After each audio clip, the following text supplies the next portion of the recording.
রমজান আসার আগে যদি কেউ এই 3টা সূরা পড়তে পারে আল্লাহ তার ভাগ্য খুলে দেবেন। সুবহানাল্লাহ। রমজান আসার পূর্বে 3টি সূরা পড়লে আল্লাহ সুবহানাহু ওয়া তাআলা তার রিজিকি বৃদ্ধি করে দেবেন, তার অন্তর থেকে বক্রতা দূর করে দেবেন এবং আল্লাহ তাআলা তার রহম দিয়ে তাকে ঠেলে দেবেন। সুবহানাল্লাহ। রমজান আসার আগে 1 নম্বরে যে সূরাটা পড়বেন এই সূরাটা হলো সূরাতুল ইখলাস। সূরার নাম কি পারেন তো সবাই? যারা পারেন কুল হুয়াল্লাহু আহাদ আল্লাহুস সামাদ লাম ইয়ালিদ ওয়া লাম ইউলাদ ওয়া লাম ইয়াকুল লাহু কুফুয়ান আহাদ। এই সূরাটা পড়বেন। এই সূরাটার এত ফজিলত।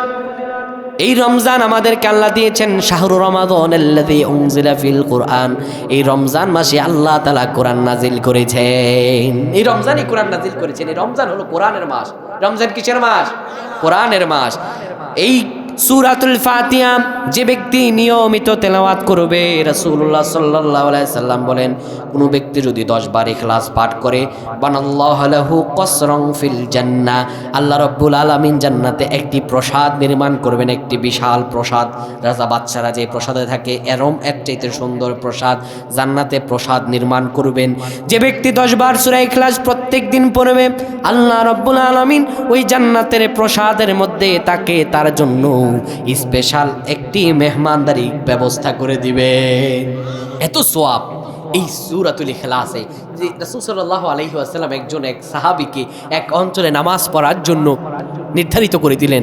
তো ওই ব্যক্তি নামাজে যত রাকাতে পড়ে সব রাকাতে সূরা ইখলাস সূরা ইখলাস সূরা ইখলাস। তো রাসূলুল্লাহ সাল্লাল্লাহু আলাইহি ওয়াসাল্লামের কাছে কমপ্লেইন আসলো, ইয়া রাসূলুল্লাহ এমন সাহাবী আপনি পাঠালেন যে ব্যক্তি সূরাতুল ইখলাস পড়ে, আমাদের আর কোনো সূরাই বলে না।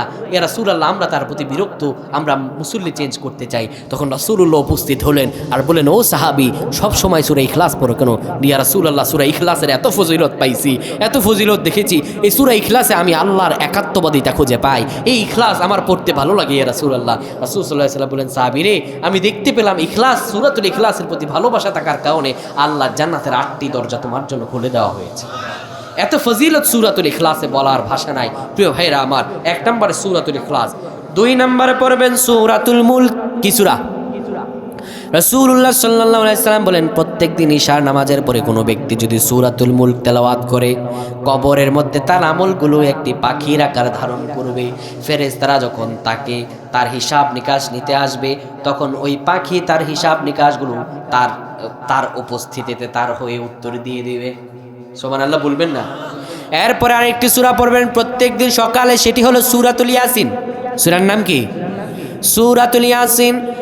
যে ব্যক্তি সূরাতুল ইয়াসিন একবার পড়বে গোটা কোরআন 40 বার খতম করলে যে সওয়াব হতো আল্লাহ তার আমলনামায় সূরা ইয়াসিন তেলাওয়াত করার বদৌলতে সেই সওয়াব দিয়ে দিবেন। আরেকটি সূরা আমার পক্ষ থেকে সাজেশন, কেউ যদি নিজের অভাবকে দূর করতে চান, নিজের অভাব চূড়ান্তভাবে দূর হয়ে যাবে, সে প্রত্যেকদিন মাগরিবের পরে সূরাতুল ওয়াকিয়া তেলাওয়াত করবেন। কি সূরা? সূরা ওয়াকিয়া 27 পারায় পেয়ে যাবেন। আর রহমানের পরের সূরা ওয়াকিয়া। আব্দুল্লাহ ইবনে মাসউদ রাদিয়াল্লাহু তাআলা যখন মৃত্যুশয্যায় উপনীত হন, একজন সাহাবী আব্দুল্লাহ ইবনে মাসউদ রাদিয়াল্লাহু তাআলার কাছে আসলো আর হায় হুতাশ করে বলতে লাগলো, হে আব্দুল্লাহ ইবনে মাসউদ, আপনি মরে যাচ্ছেন, আপনি আপনার সন্তানদের জন্য কিছুই রেখে যাচ্ছেন না, আমার বড় আফসোস লাগছে, আপনি কিছুই রেখে গেলেন না। তখন আব্দুল্লাহ ইবনে মাসউদ রাদিয়াল্লাহু তাআলা বললেন, শোনো আল্লাহ নবীর সাহাবী, আমি আমার সন্তানদের জন্য সূরাতুল ওয়াকিয়া রেখে যাচ্ছি। সুবহানাল্লাহ বলবেন না? সাহাবী বলল, সূরাতুল ওয়াকিয়া রেখে যাচ্ছেন, এটা এমন কি? ওই আব্দুল্লাহ ইবনে মাসউদ রাদিয়াল্লাহু তাআলা বললেন, আমি রাসূলুল্লাহ সাল্লাল্লাহু আলাইহি সাল্লামকে বলতে শুনেছি কোনো ব্যক্তি যদি এই সূরাতুল ওয়াকিয়া তেলাওয়াত করে আল্লাহ তাআলা তাকে প্রাচুর্যের অধিকারী করবেন, কোনোদিনও তার ঘরে অভাব অনটন আসবে না। সুবহানাল্লাহ বিহামদি। এত ফজিলত, এত ফজিলত। তো এই রমজানে আবার আরেকটি কাজ আমরা করব। এখানে শোনেন, রমজান মাস আসলে একটি ভুল প্রথা আমাদের মধ্যে খুব হাজির হয়ে যায়। সেটি হলো একজন বলে আমি 10টা খতম দেব, আরেকজন বলে আমি 5টা দেব, আরেকজন বলে আমি 15টা দেব। প্রতিযোগিতা আছে না এমন? এই প্রতিযোগিতা বাদ দেন। এই রমজান হোক বুঝে বুঝে পড়ার রমজান। আবু বকর রাদিয়াল্লাহু তাআলা সূরাতুল বাকারা পড়তে 2 মাস লাগায়া দিতেন, সাহাবীরা একটি সূরা বুঝতে 1 বছর লাগায়া দিতেন। আর আপনি আমি পড়ে যাই নামাজ পড়ি, কিন্তু এই কখনো এই পা কখনো ওই পা, মানে কোনো কিছুতে আমাদের মনোযোগ নাই।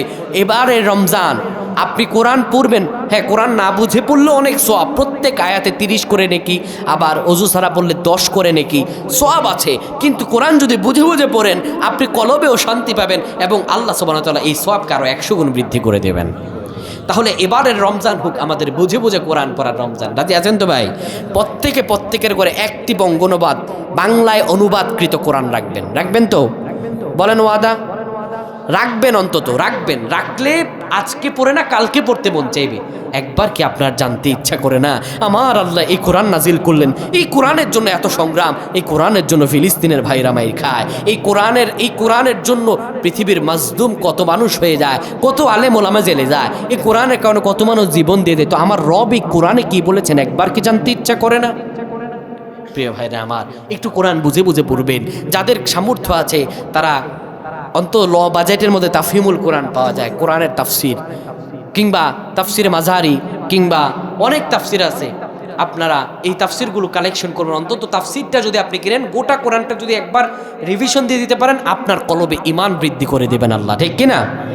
প্রিয় ভাইরা আমার, আগত রমজান আমাদের জন্য সুসংবাদের বার্তা নিয়ে আসবে এবং আল্লাহ সুবহানাহু ওয়া তাআলার কাছে সেই প্রত্যাশা রেখে আজকের আলোচনা আমি ইতি টানবো। তো ইতি টানার আগে মাহে রমজান কৃত একটি ইসলামী সঙ্গীত শোনাতে চাই, শুনবেন? তাহলে সে